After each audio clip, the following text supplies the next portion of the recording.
Olá, sejam muito bem-vindos a mais uma videoaula da disciplina Legislação e Ética. Nesta aula, vamos estudar as noções essenciais para o entendimento do direito do trabalho, a partir da transformação do trabalho em emprego, bem como do início da proteção jurídica trabalhista no Brasil, até as inovações que foram criadas por meio da Constituição Federal de 1988. Eu sou a professora Karina de Mello Giaimo e vou acompanhar vocês nesta videoaula de Direito do Trabalho. Vamos lá? O direito do trabalho rege as relações entre empregados e empregadores, através de institutos, valores, regras e princípios dirigidos aos trabalhadores e empresas. O objeto do direito do trabalho é o trabalho, entendido como a atividade humana destinada à produção de bens ou serviços economicamente avaliáveis, sendo prestada a outrem mediante remuneração. Vamos começar a compreender a origem deste conceito, não é?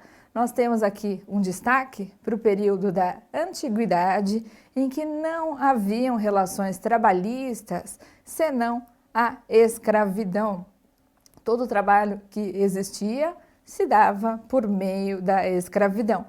Essa época é marcada por uma crueldade entre os homens, porque as pessoas eram tidas como coisas, né? E o senhor do escravo poderia fazer com ele o que quisesse. Num primeiro momento, a propriedade sobre a pessoa humana escravizada se dava como uma forma de pagamento, quando um endividado entregava a pessoa como forma de pagamento.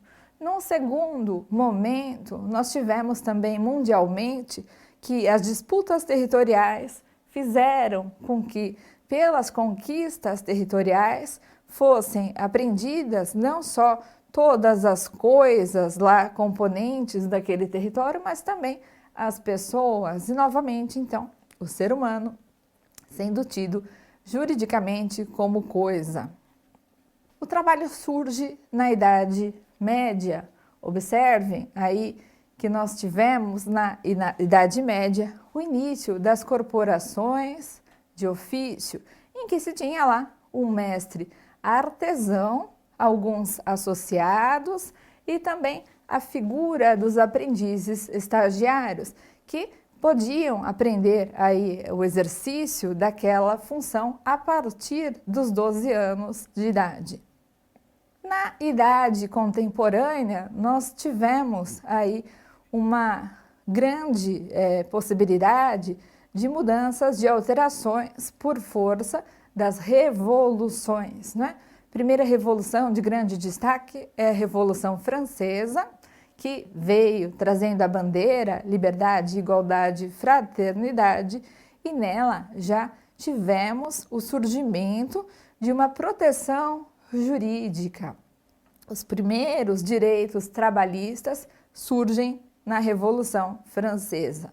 Seguidamente, a Revolução Industrial teve um grande destaque também, porque, embora se tenha tido um impacto negativo inicial pela substituição de pessoas por máquinas, toda aquela rebeldia, aquele motim gerado a princípio, fez com que houvesse uma nova visão, uma mudança em que as pessoas passaram a trabalhar por salários. E é na Revolução Industrial que nós temos a transformação do trabalho em emprego. Vamos falar um pouquinho sobre os princípios do direito do trabalho, né? Nós partimos no direito do trabalho de uma situação em que há o estabelecimento de uma relação jurídica evidentemente desigual, desproporcional. Nós temos de um lado o empregado e de outro lado o empregador, que vai exercer todo o poder para que o seu empreendimento tenha o alcance dos fins esperados. exercendo inclusive um poder de direção, de controle, de mando sobre esse empregado. Então, o empregado é visto pela legislação como frágil, como vulnerável, e daí decorrem os princípios. Primeiro princípio, o princípio protetor, ele vem trazer esse nivelamento, não é? Ele busca estabelecer que, havendo interpretações de normas divergentes, nós teremos aí a opção pela norma que for interpretada de forma mais benéfica ao trabalhador. O segundo princípio, que é uma subdivisão do primeiro, indúbio pro operário, ele fala da existência de normas em si e não da interpretação, né? Então, havendo diferentes normas que se possam ser aplicadas para aquela situação, escolhe-se, opta-se pela norma mais favorável ao empregado. Temos ainda o princípio da norma mais favorável, que vem trazer também esta visão, também esta situação, e também o princípio da condição mais benéfica, que vem nos trazer uma leitura diferenciada quando nós podemos perceber aí diferentes condições de exercício da função do trabalho por aquele empregado. Por esse princípio, todas as condições que forem mais benéficas ao trabalhador, ao empregado, deverão ser observadas. Temos ainda mais 3 princípios. O princípio da continuidade da relação de emprego, que estabelece que ninguém quer ficar desempregado, não é? Se há uma interrupção na prestação do serviço, presume-se que houve o despedimento do empregado. O princípio da primazia da realidade, muito utilizado nos nossos tribunais, estabelece que vai ter um valor maior a realidade fática do que aquela que ficar registrada nos documentos. E, por fim, o princípio da razoabilidade e da boa-fé, que vem orientar os nossos magistrados e até os empreendedores na condução das relações de emprego, de trabalho. Temos uma tela apresentando para vocês a regulamentação do trabalho no Brasil. O destaque é o 1930 e anos seguintes, né? Que em 1930 nós tivemos no nosso país o primeiro Ministério do Trabalho, a elaboração da consolidação das normas trabalhistas, a Carteira de Trabalho e Previdência Social também data desta época e é, obviamente, um marco, não é? De regulamentação dos direitos trabalhistas no Brasil. Temos aqui um destaque para a Constituição Federal de 88, que trouxe, sim, inovações na seara trabalhista. Observem, vou fazer a leitura do que aparece para vocês aí. A autonomia de tempo ao trabalhador, que não se tinha antes, majoração da multa do FGTS, Fundo de Garantia por Tempo de Serviço, jornada diária de 44 horas semanais, terço constitucional sobre as férias, licença paternidade, entre outras inovações. Selecionamos as principais aí para destacar nesse momento. Vamos passar agora à análise dos sujeitos intervenientes na relação jurídica de trabalho, iniciando pelo empregador, não é? O empregador é um conceito legal retirado da CLT, em que nós temos uma empresa individual ou coletiva que assume os riscos da atividade econômica, admite, assalaria e dirige a prestação de serviços, como aparece para vocês. É interessante observarmos essa conceituação do empregador, porque o empregador pode sim ser também, além da pessoa natural, uma pessoa jurídica, né? E ele irá ter o risco da atividade no sentido de que ele pode vir a alcançar lucratividade, mas também ele pode ter prejuízos. e não pode dividi-los com os seus empregados. E, por força desse risco, ele tem todo o poder na direção da sua atividade. Então, ele tem aí a possibilidade de admitir quem ele quiser, de mandar embora quem ele quiser, desde que cumpra as regras que dizem respeito à dispensa imotivada, não é? Vamos ver mais aqui. Tipos de empregador, né? Primeiro tipo que aparece para vocês é o grupo econômico, a reunião de empresas que compõem um grupo econômico e tem uma responsabilidade solidária. Temos também o empregador rural, em que nós temos pessoas contratando para o exercício de atividades agroeconômicas e esse empregador rural não se define pela sua localização. O que importa é que a atividade para a qual, né, ele contrata é agroeconômica. Temos o consórcio de empregadores rurais, que é, no esquema de um consórcio, a reunião de empregadores que irão assumir por meio de um pacto todas as responsabilidades trabalhistas dos seus empregados. A empresa de trabalho temporário que fornece a outras empresas pessoas qualificadas que ela mesma contrata e remunera. O empregador doméstico, que é aquele que contrata a pessoa para o exercício de trabalhos na residência não lucrativos e habituais. O dono de obra, que é aquele que dirige a obra, né, para fins de, ao final, comercializá-las. Não é considerado empregador o dono de obra que vai dirigir a obra, que tem um poder aí de comando, ordena e tudo mais, para que ao final resida nessa obra. Não, ele tem que ter a finalidade comercial.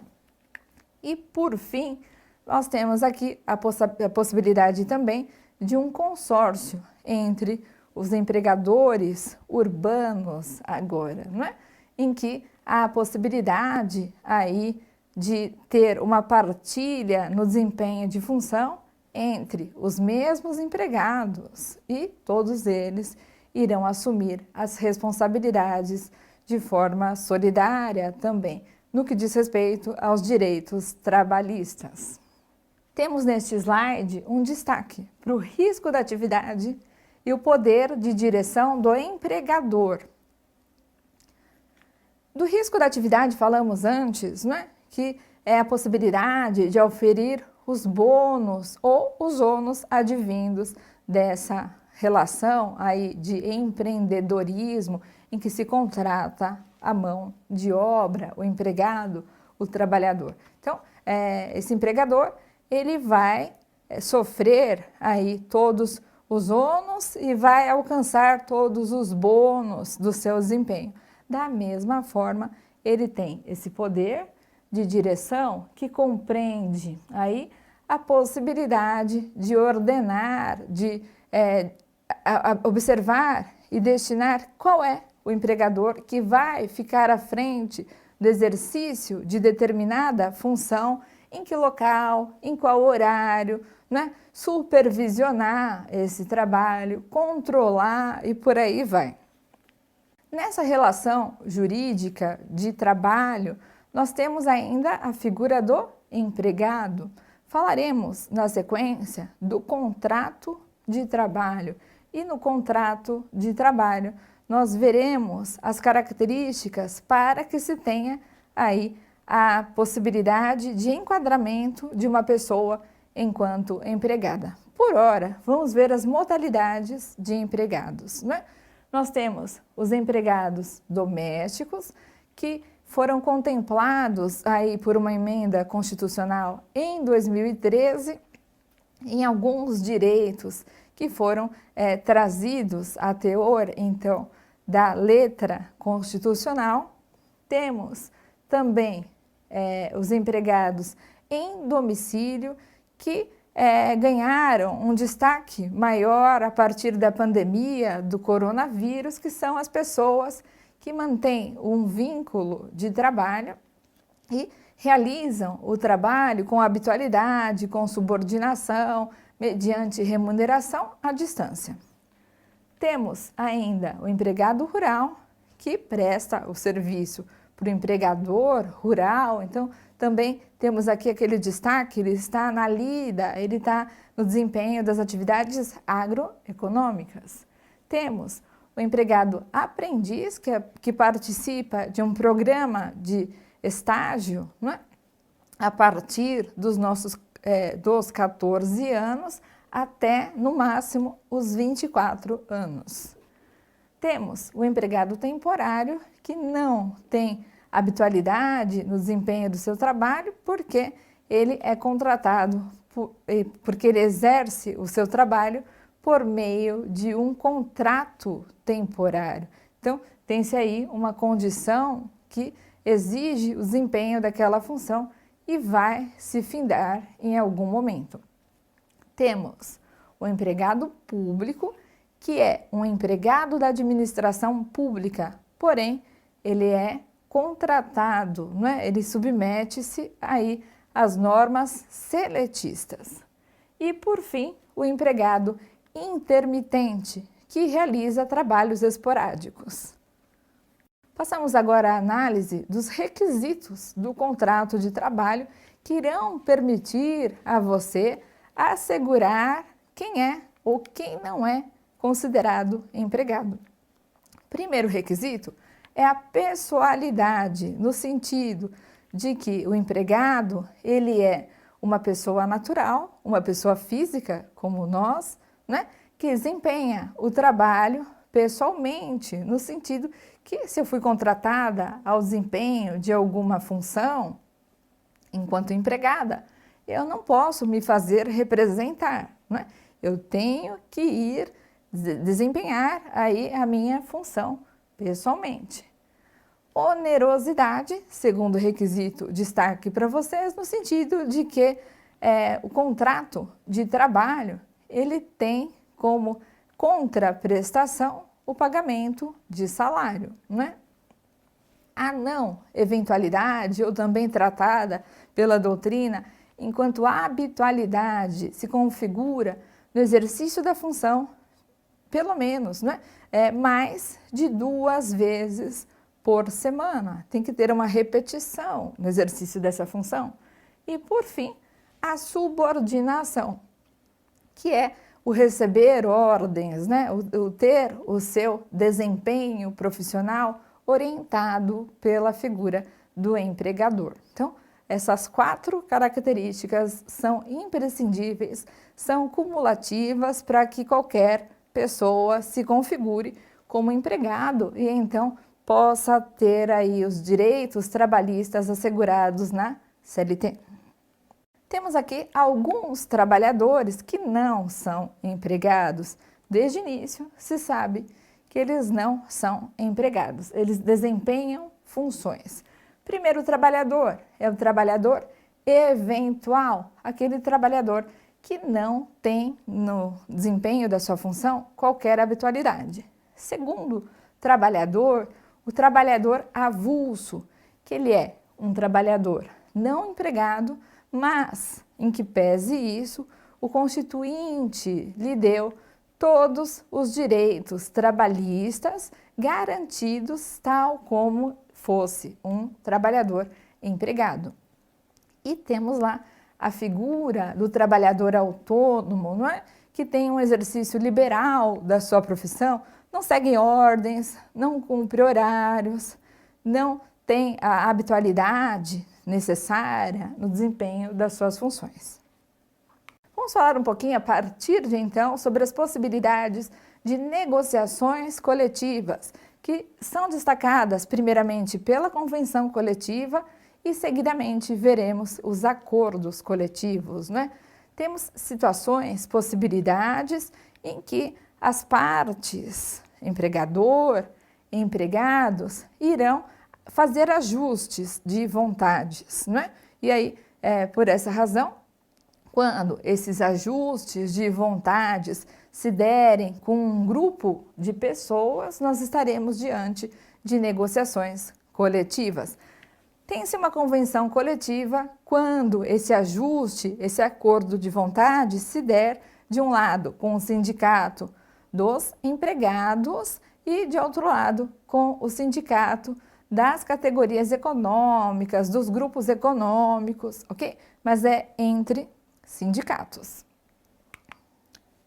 Já os acordos coletivos são também essa possibilidade de ajuste sobre determinada matéria, não é? Que diga respeito àquela relação de trabalho do grupo, da classe, enfim, mas nós temos a participação aqui, de um lado, do sindicato dos empregados e, de outro lado, das próprias empresas, dos próprios grupos econômicos. É importante essa negociação, turma? Sim, demais. Por quê? Hoje em dia, a CLT, após a reforma trabalhista de 2017, estabeleceu nos artigos 611A, B, matérias que poderão ser tratadas por esses acordos, pelas convenções e que terão um valor prevalente sobre a norma legislada. Ou seja, hoje em dia, nós temos que o negociado, em algumas matérias, vale mais do que o legislado. E, por fim, vamos falar das comissões de conciliações prévia, né? Então, o que é uma comissão de conciliação prévia? Quando ela tem lugar na hipótese do surgimento do conflito trabalhista, já estando diante de uma situação conflituosa que precisa de uma solução, a legislação prevê a possibilidade de instituição de uma comissão de conciliação prévia, paritária. Nós teremos o mesmo número de representantes dos empregadores e dos empregados tentando trazer luz, solucionar este conflito. Não é obrigatório. Se, porventura, você entender melhor, não é, ajuizar de pronto a demanda trabalhista, não há obrigatoriedade de passar antes pela comissão de conciliação prévia. Pessoal, vamos ver agora uma entrevista com o Dr. Diogo Oliveira, que vai tratar justamente dessa prevalência do negociado sobre o legislado. Vamos lá?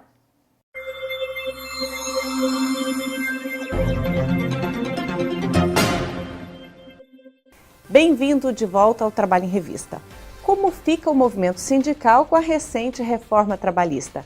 Quem responde é o presidente da Comissão de Direito Sindical da OAB, Diego Oliveira. Doutor Diego, muito obrigada pela sua presença aqui. Eu que agradeço. O que mudou basicamente, doutor, com relação ao direito, ao movimento sindical com essa reforma trabalhista? Um dos principais pontos da reforma, da alteração, foi o negociado sobre o legislado, né? Esse ponto da reforma que é de grande impacto para o movimento sindical e também para as relações do trabalho.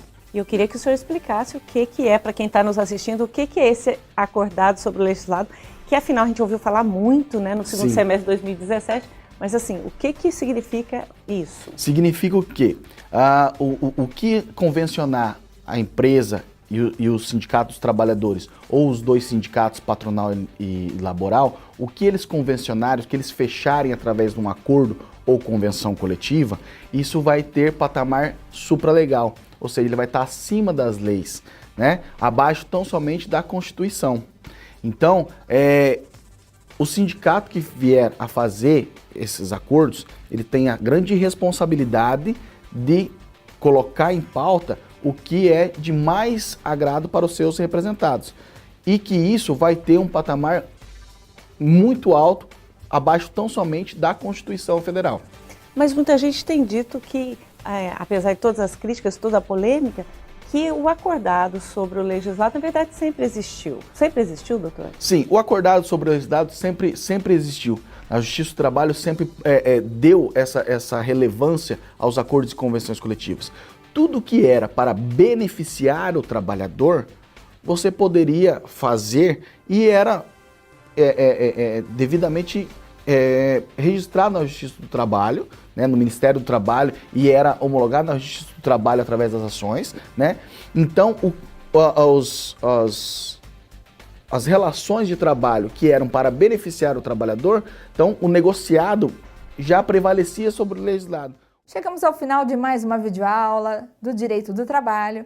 Muito obrigada, acesse a nossa plataforma, os nossos materiais, o Saiba Mais e até a próxima. Tchau, tchau!